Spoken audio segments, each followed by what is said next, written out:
Hey guys, welcome back to my YouTube channel. My name is Kaylee May if you don't know me, and today I'm going to be telling you why the Dune book was a million times better than the movies, and this is coming from somebody that actually really enjoyed the movies. When I read this book, I was blown away. I give it 5 stars on my Goodreads, and it was just so good and so amazing, but part of what made it really good was the complex world building. I loved all of the different societies from different planets, and I just thought it was really cool and interesting, and that was something that I genuinely feel like was not very well fleshed out in the movies, because they were kind of showing you the different societies like the Harkonnens and the Bene Gesserit, but they weren't explaining them. Same with like the Sardaukar. And so basically, if you haven't read the books, all of these societies are really cool, really interesting, but they don't really tell you much about them in the movies. And this was something that I was kind of sad about, because it's one of the things that makes the Dune world in the Dune universe just so cool, is the complexity of the society that is within it.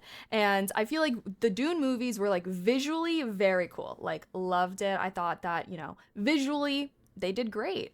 However, I do wish that they would have found some kind of way to work the lore of these different societies into the movie more, because when I was watching this, like whenever I talked to my friends that had watched the movies, I was like, how much do you feel like you really know about this universe? And they would always say like they don't feel like they knew anything. And I'm like, yeah, I'm not surprised, because they don't tell you anything in the movies. And so, I don't know. I think that was something I was really disappointed in, because I felt like that is a huge part of what makes Dune such a good series, is just the complexity of everything, and like how these different societies evolved, how they interact with each other, and how they even just came to be what they are. The Sardaukar, for example.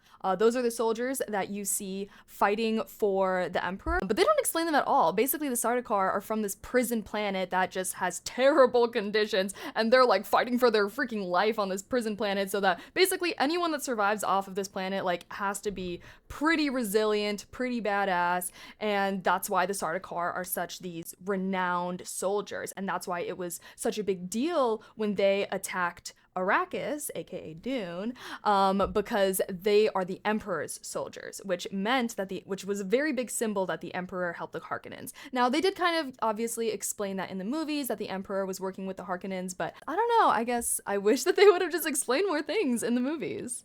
I will have to say that my biggest complaint about the difference between the movies and the books, which in my mind like really changed the way that the viewer portrays or interprets the story, is the amount of time that passed in between the Atreides, so Paul's family, getting attacked by the Harkonnens slash Emperor, and the time they spent in the desert to the time when Paul fights them back at the end of Dune 2.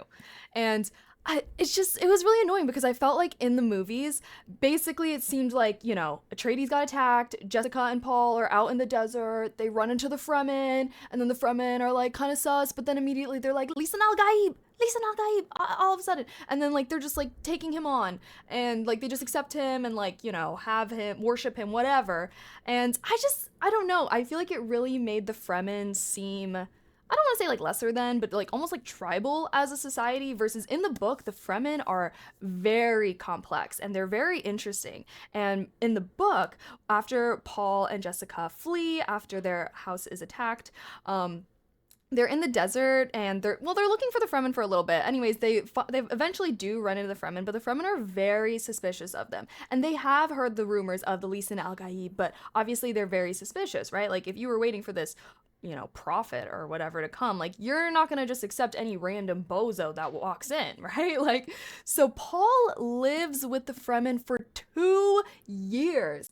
And oh my gosh, this kind of connects to his relationship with Chani, which his relationship with Chani was so completely different in the book than it was in the movie. And I guess they always kind of do this with movies, like they just want to have more drama and whatnot. But Chani in the book was very loving, very kind, very caring towards Paul. Like their relationship, they were basically married. They were like living together and were basically like the Fremen equivalent of being married. So Paul lived there for 2 years, married basically like the princess of this Fremen people, and even though she was very kind and caring, she was still a badass warrior. Some people say that they liked Chani in the movies better because they felt like she was more badass, but the thing is you can be a kind, caring person and still be badass. Like, Chani was annoying, honestly, to me in the movies. She was always complaining, always like trying to chirp at Paul and etc. And she's not like that in the book. She's very supportive of him, and I don't know, I guess I just really like their relationship dynamic a lot better because it was healthy. Like, it was just a healthy relationship. So yeah, they were basically the Fremen equivalent of married in the book,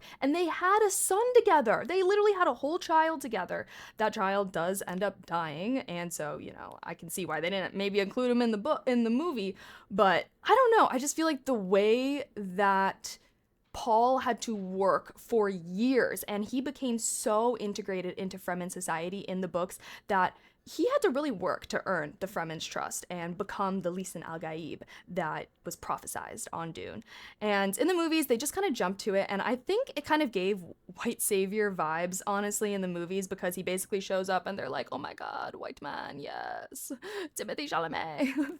But I just think that it was just so much more realistic in the books, and it also made you respect the Fremen more, because it's like, how much can you respect a society that's just like, oh, like, you know what I mean? Like, I don't know, I guess I felt like they dumbed down and simplified Fremen society in the movies when, like, this whole series, the Fremen society is really big, so a really big part of it. So I do hope that they kind of flesh it out maybe in later ones, but that was definitely my biggest complaint. And tying into that, when Jessica flees, she's pregnant, right? We know this from the movies as well. She is pregnant.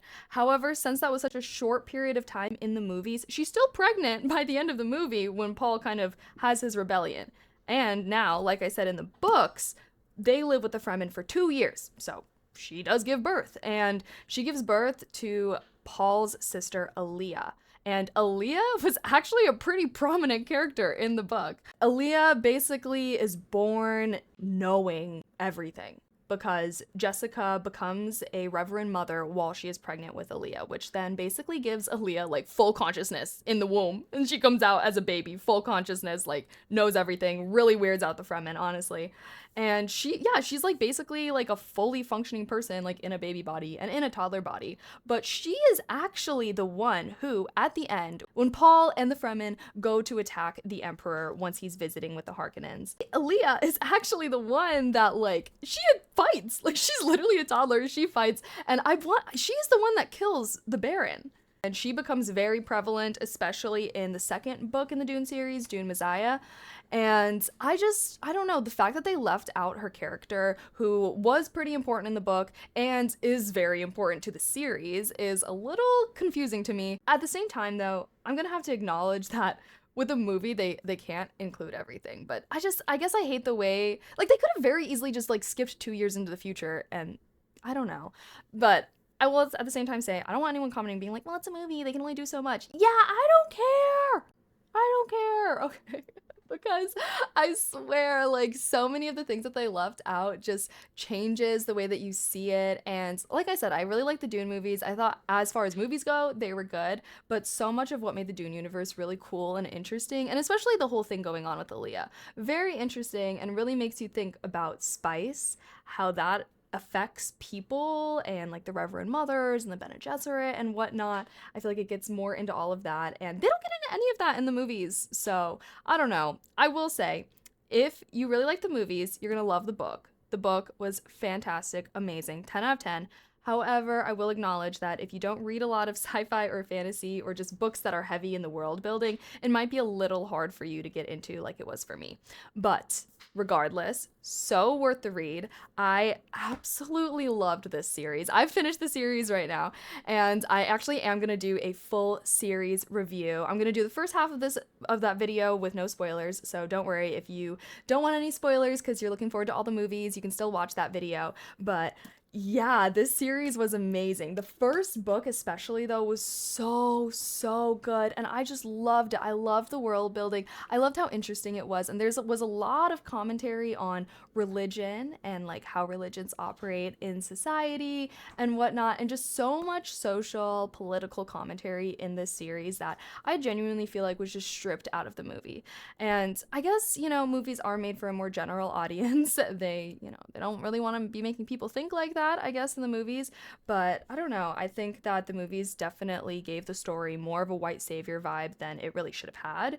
I think that they definitely could have worked in just having it still be 2 years. I hated the way that they changed Chani and Paul's relationship because it was so loving, so kind. And I loved the way that she was just a kind, caring person, but still a badass warrior. It oftentimes feels like Hollywood thinks that a strong female character also has to be like, I don't want to say rude, but overly outspoken, if that makes sense. Like, it's either you're just so demure and you're so, or you're like, ah, and it's like, I don't know. I just don't feel like it has to be either or. Her character felt more complex in this book, and their relationship just felt more interesting. Their relationship honestly just felt like some teenagers, which I guess they are teenagers, but it just felt very immature in the movies when it was not like that in the book. So, yeah. Anyways, 5 stars for me on Goodreads. Fantastic. Subscribe if you want to see my review of the full Dune series, but I absolutely love this series.